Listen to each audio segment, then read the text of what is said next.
안녕하십니까, 장자인님 최경렬입니다. 오늘은 짧은 글 두 편을 읽으려고 하는데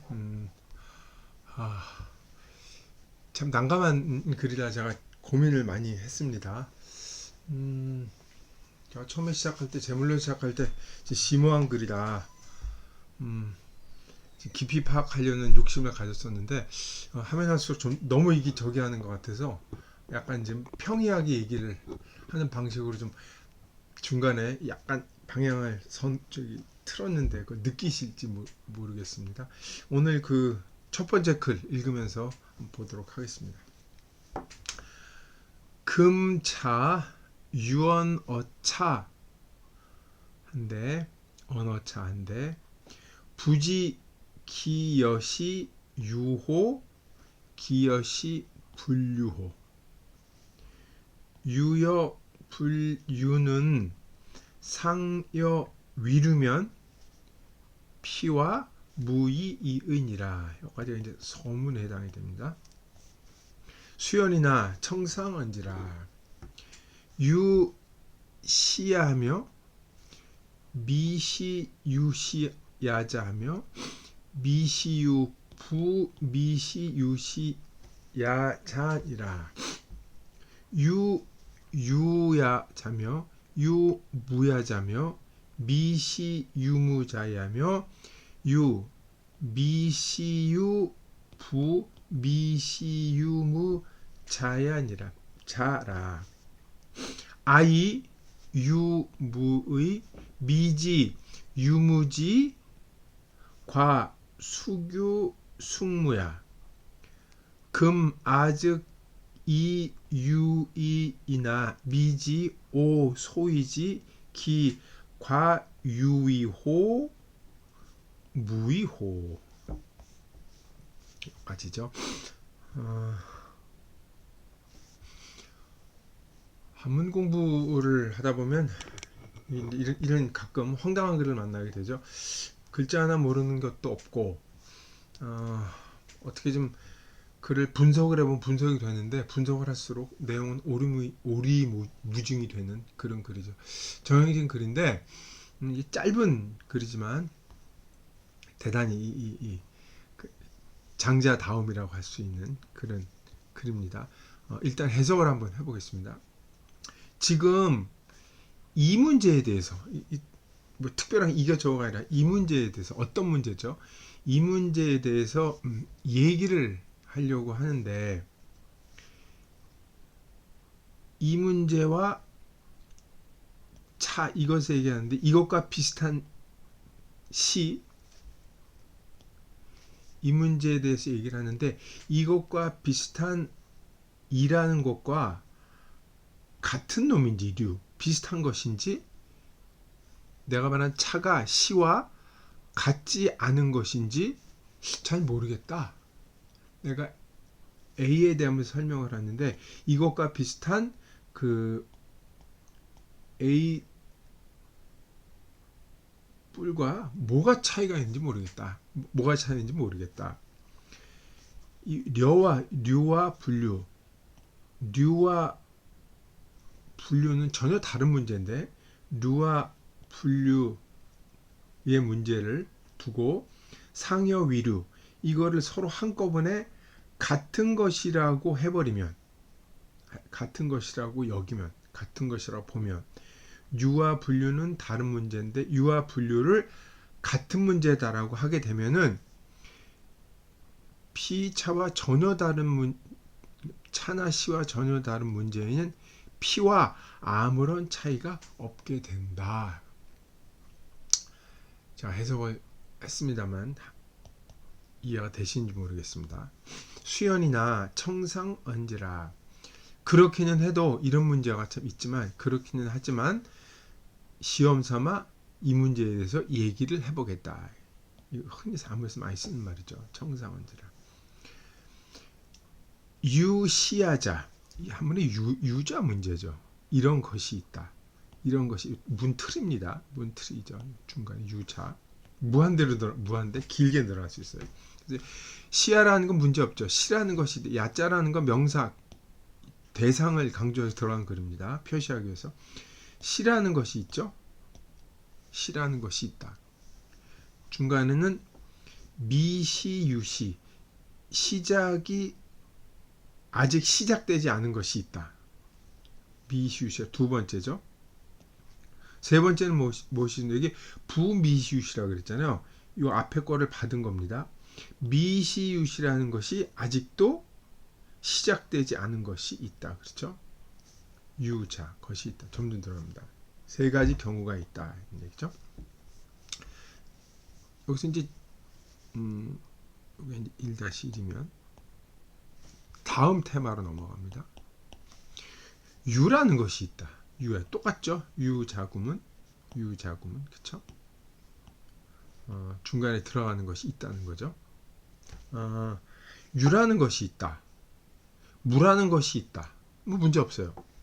근데 다른 단계로 미시유무, 이 유무가 아직 시작 안 된 게가 있고, 요거 그대로 봤죠. 부로 받은 겁니다. 앞에서 말한 그 미시유야라는 개념은 명사형으로 받은 겁니다. 미시유야라는 것이 아직 시작도 하지 않은 것이 있다. 여기도 이제 세 가지죠.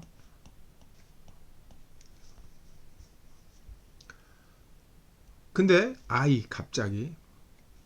갑자기 유무가 합쳐지는 거죠. 유무라는 것이 생기가 되면, 유무라는 말이, 유는 유고 무는 무 딸이지만 유무란 말이 있게 되면은 이 유무 주어죠. 모르겠다. 유무라는 것이 과연 있는 걸 말하는 것인지 무를 말하는 것인지, 유무지과숙유, 과연 있는 것인지 무엇이 있는 것인지 무엇이 없는 것인지 모르겠다. 지금 내가 이미 무언가를 말을 했는데, 그렇죠? 무언가를 말을 했는데, 내가 소위지 말한 것이 주격, 말한 것이 과연 말을 한 것인지 말을 안 한 것인지 모르겠다. 그리고 논의가 끝이에요. 자, 이거는 이제 깊이 파고 들어가면 뭐 여러 가지 얘기가 있겠습니다만은, 이 앞에 서문 부분, 이 짧은 글은 전체 한 편의 논설같이 읽을 수 있습니다. 논증하는 글로 읽어서 짧지만, 이건 이제 추상적인 설명이죠. 내가 이런 얘기를 하려고, 추상적 명제죠. 추상명제죠. 그러니까 어떤 문제를 두고 논의할 때는 그와 비슷한 문제를 두고 구분을 해야 논의가 정확히 되는데, 이 비슷하다 그래서 이거를 동일한 범주를 취급을 해버리면 B라는 문제를 얘기를 할 때 전혀 이 위력을 발휘할 수가 없다. 여기서 잘 구분을 해야지만 다른 문제와는 자동적으로 구분이 될 수밖에 없다.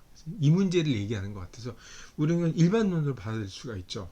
흔히 하는 실수가 이제 유사한 문제가 나올 때 하나를 묶어서 같이 간다는 건데, 이것이 과연 온당한 것인가에 대한 문제제기라고 볼 수가 있고, 그러지 말아야 된다. 유와 분류는 다른 문제, 범주가 다른 문제인데 이거를 한 가지 같은 범주라고, 유사성이나 범주, 다른 문제를 A와 A-는 전혀 다른 문제인데 이걸 같은 문제로 치환을 해버리면 이 전혀 다른 제3자가 구분이 될 수가 없다. 이거는 일반 명제로 흔히 받아들일 수 있습니다. 논의를 할 때는 자기 개념을 정확히 사용하는구나, 구분을 해야 되는구나 라고 이제 생각을 할 수 있을 것 같아요. 추상적인 명제를 놔두고 그렇지라고 그 다음에 이제 얘기를 하는데, 장자가 얘기하고자 하는 건 사실 실제 앞에 거를 증명하기 위해서 뒤에 거를 끌어온 게 아니라, 사실은 뒤에 거를 얘기하려고 앞에 거를 그냥 이렇게 워밍업을 했다고 볼 수가 있습니다. 그런 문제가 있는데 나 한번 시험상 해보겠다 그래 놓고 이 사람 장자가 끌어오는 얘기가 시 문제예요. 그 또 하나는 유무의 문제죠. 유무의 문제입니다. 기원의 문제죠. 신기원. 그리고 유무의 문제는 실질적으로 무의 문제죠. 유의 문제라기보다는 도교에 특별한 이 관심을 받고 있고 사람들이 많이 이 도가의 뭐랄까 특별한 뭐라 그럴까 공헌이라 그럴까 생각하는 게 무의 문제인데 앞에 시원의 문제부터 보겠습니다. 세 개만 얘기를 하죠. 시가 있고 미시유시가 있고 미시유 부 미시유시 세 가지 단계가 있고 그 다음에 바로 이제 유 문제로 넘어가죠. 우리가 어떤 문제를 얘기할 땐 기원, 시원, 오리진을 얘기를 하죠. 근데 오리진을 얘기를 하면 오리진 자체가 뭐가 이거 있다는 얘기거든. 그렇잖아요. 기원이 있으니까 우리가 얘기하는 거 아닙니까? 근데 논리를 벌이자면 이 기원을 있게 한 그 이전에 뭔가 있지 않을까라고 번이게 돼요. 그쵸? 기원이 있게 한 뭔가 다른 게 있을 거예요. 미시유시라고 그래요. 미시유시. 그쵸? 그럼 기원이 있게 한 뭔가 또 있을 수도 있겠구나 하는 생각이 드는데 여기서 생각을 더 뻗어나가게 되면 그러면 기원이 있고 유가 있고 기원이 있게 한 뭔가가 또 이전 단계까지 우리가 허용할 수 있을지 모르겠는데 그러면 이것까지 있게 한 그 이전의 최초의 단계까지 올라가면은 이게 뭘까? 아마 이거는 무일 가능성이 높아요. 우린 뭐가 있으니까 그걸 있게 한 어떤 원인이 있을 거라는 건 받아들일 수 있는데 그러면 그 위에 다른 원인이까지 있게 되면 그건 뭐냐? 무라고 생각할 수가 쉽습니다. 이때 개념으로서는 뭐예요? 이때는 뭐냐? 무는 모든 가능성을 포함한 어떤 것이죠. 그러면 모든 가능성을 포함한 이 어떤 것인 거를 무로 얘기하면 무라는 것은 과연 있는 것인가 없는 것인가 하는 문제에 봉착하게 되죠. 자, 여기서부터 문제가 지금 어려워지기 시작합니다. 어렵다기보다 까다로워지기 시작하죠. 그러면 유라는 건 있는 건가 없는 건가? 무의 존재론이 문제가 돼요. 무는 없는 상태를 얘기하는 것인데 무라는 걸 개념화시키는 순간 무가 존재가 된단 말이에요. 근데 그렇다면 무는 있는 것일까 없는 것일까? 그렇죠? 이상하죠? 우리는 개념적으로는 있다. 실질적으로는 없다. 이렇게 얘기해야 되나? 어떻게 해야 되나? 그걸 얘기하는 거예요. 시가 있고 그 시라는 걸 생각하게 되면 미시우시 그러면 시작되기 이전에 뭔가 있을 거 아니야 얘기를 하게 되고 이렇게 하게 되면 나중에 뭐가 이 미시우시라는 것이 있기 전에 생각 방식을 갖게 되죠. 이걸 이제 무라고 부를 수 있는 거죠. 그래서 그 다음 논의에 유무가 들어가는 거죠. 그래서 유가 있죠. 이거 문제 없어요. 무가 있을 수 있겠죠. 그 다음에 유무라는 걸 우리 생각할 수 있어요. 그 다음에 미시유무. 그러면 유라는 것, 무라는 것이라는 우리가 이 사고를 하기 전에 이거를 만들기 전에 어떤 사고가 있지 않을까 생각을 하는 미시유무. 그쵸? 근데 마찬가지예요. 미시유무라는 생각을 하는 순간 그러면 미시유무라는 생각이 있기 전에 부미시유 그 생각이 있기 전에 이런 것이 생각지 않은 상태가 있지 않을까? 이제 세겹의 사고인데 그때 상태는 아마 유무가 있다. 이건 가능한데 고당 미시유무 단계가 하면 이게 아마 이때도 아마 무의 단계를 그쵸? 그러면 그 이후에 이전 것도 무입니까? 논리적으로 말이 이렇게 되는데 과연 그런 게 있을 수 있을까? 그쵸? 어려운 문제입니다. 무 위에 또 무가 있다는 거 이게 도대체 무가 뭐지? 근데 갑작스럽게 유무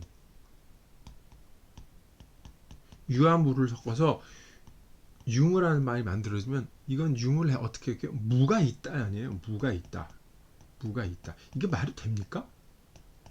무는 없는 것인데 무가 있다고 얘기했단 말이에요. 그럼 무는 있는 것인가요? 없는 것인가요?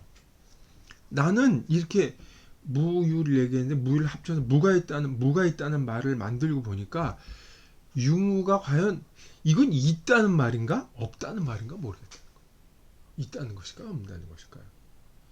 여기서 한 걸음 더 나가면 내가 지금 이렇게 얘기를 이렇게 했는데 내가 얘기한 거는 뭔가를 얘기한 것 같은데 무가 있다라는 관점에서 보면은 내가 얘기한 게 과연 뭔가 있다는 걸 얘기하는 것인지 뭔가 뭔 얘기가 있는 것인지, 뭔 얘기를 안 한 것인지, 논의를 진전시킬수록 뭐가 다 무화시킨다 그러죠. 무화가 된 상태란 말이에요. 얘기를 더할수록 무의 상태로 가는데 이게 과연 가능할 것이라는 논리를 그 논리적 얘기를 장자가 지금 하고 있습니다. 제가 이걸 읽으면서 이 두 가지를 얘기를 해야 될 거예요. 하나는 우리가 어떤 사고를 하게 되면 자꾸 근원을 추적하려고 드는데 그 근원을 추적하는 순간 그 근원에는 두 가지 의미가 있죠. 하나는 잠재성의 의미가 있고 모든 걸 갖고 있는 잠재성의 근원을 이제 추구나가 시원을 따지고 그러는데 그 시원 너머에 자꾸 뭘 보려고 그런단 말인 거죠. 그 시원 너머에 있는 것이 과연 무엇일까? 결국 무라는 걸로 얘기할 수밖에 없고 잠재성이든 진짜 없는 것이든 그런 식으로 무를 얘기하게 됐는데 이건 뭐예요? 같은 무라는 단어 속에 두 가지 전혀 상반되는 의미를 갖고 있잖아요. 뭐죠? 류 분류, 류와 분류. 이거 전혀 다른 문제일 수 있는데 류와 무는 진짜 있는 것이기도 하고 없는 것이기도 하고 두 가지 문제가 있는데 전혀 다른 문제가 무라는 이름으로 동거를 하고 있죠. 류와 분류는 다른 문제인데 이거를 상여 위유라고 얘기를 한단 말이에요. 그래 해보면은 무하고 유를 전혀 상반된 얘기를 전혀 다른 얘기를 할 때 그렇게 될 수가 없게 되는 그 역설적인 결과를 갖고 오는 거죠. 그러니까 이 기원을 추적하는 것, 끝까지 거슬러 올라가는 것, 이 논쟁 한때의 문제를 얘기하는 것이고 두 번째는 이 논지 방식이 좀 이상합니다. 장자가 시에서 유무로 넘어가고 그 다음에 아이 유무까지 말이 되는데 아즉 자기 논의를 벌이면서 여기 논리사에 비약을 하죠. 비약. 우리가 이제 동양에서 그 흔히 보는 그 어떤 일정 정도의 단계에 도달하면 갑자기 사고가 도약을 해버립니다. 점프를 해버립니다. 점프를 해버려서 그 단계까지 따라온 사람도 마지막 단계 놓쳐버릴 수가 있죠. 그러면서 흔히 하는 얘기가 동양은 논리가 약하다. 동양에는 논리가 치밀하지 않다. 이런 얘기를 하죠. 이런 얘기를 하는 건 이 뭐 동시대라고 해야 되나 같은 사고를 한 어디 그죠? 그리스 로마 그 플라톤이 자기 그 스승의 소크라테스를 얘기하면서 소크라테스의 얘기를 상세하게 분석을 하고 설명을 하고 있거든요. 아주 체계적이고 논리적으로. 그리고 또 아리스토텔레스가 그걸 받아서 현실적인 문제까지 아주 상세히 검토를 하고 연구를 하고 있단 말이에요. 이런 논지에 익숙해지고 거기에 숱한 논리학이 동원되는 것을 본 사람들은 동양에서 말하는 비약이니 중간에 일부러 여백을 남기는 게 되게 이상해 보여요. 익숙하지가 않은 거죠. 저쪽에 익숙해져서. 근데 동양에서는 그게 이게 동양 특유의 방식이라 그래야 되나? 논리를 비약을 논지가 약해서 수사학을 못해서 아니면은 그 논리가 개발이 안 돼서 안 하는 게 아니라 어느 수준까지 얘기한 논리가 충분히 익었다 그러면 중간에 논리를 일부러 생략을 합니다. 몰라서가 아니라 일부러 생략을 해서 뭐라 그럴까 그 중간 단계에 지루한 건 아니지만 숱한 그 논리적 단계를 점프를 하죠. 그건 논리의 결함이 아니라 논리를 충분히 설명을 했기 때문에 논리가 필요 없어 일부러 빼는 거예요. 이것이 우리는 도가적이니 동양의 논리니 뭐 이렇게 얘기를 하는데 그런 문제와 약간 차이가 있는 특별한 논지 방식입니다. 그래서 지금 읽은 글은 그런 동양의 논리 방식을 전형적으로 담고 있는 빼앗는 거래요. 여기서 장자 설명하기 되게 어려워지는 거죠. 사람들이 장자를 설명을 엄청 하려고 들고 얘기를 많이 하려고 듣는데 얘기를 하면 할수록 자꾸 말이 꼬이고 빠지는 게 장자가 얘기하는 거랑 똑같은 말이에요. 내가 무슨 얘기를 했는데 이거 얘기를 내가 한 것일까? 내가 얘기를 한 게 얘기를 지운 것일까라고 얘기를 하는 거죠. 논리 분명히 세워놓고 논리 지워가고 있다는 생각을 갖게 되는 게 이런 것 때문에 그런 거예요.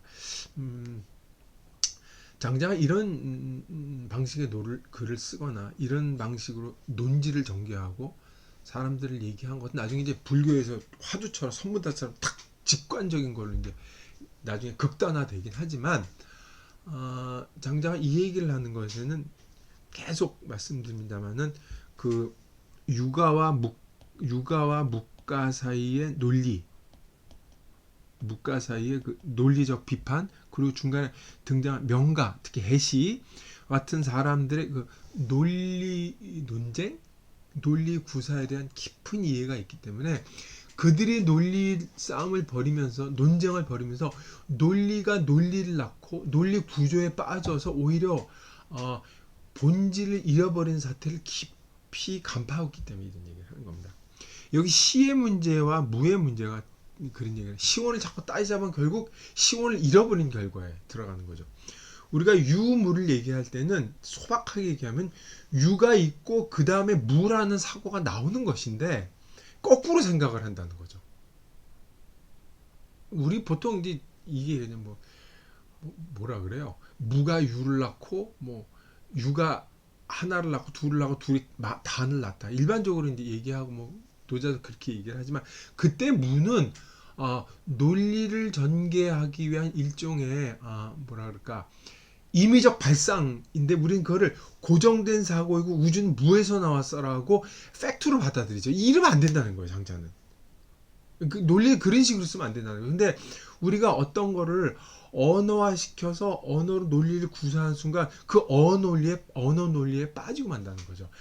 장자는 거기서 이런 언어 논리의 맹점, 언어 논리를 구사하는 순간 언어 논리에 빠지고 마는 어떤 그 뭐라 그럴까 그 방식, 인간 심리 어떤 면 그 부분을 정확하게 얘기를 하고 있는 거예요.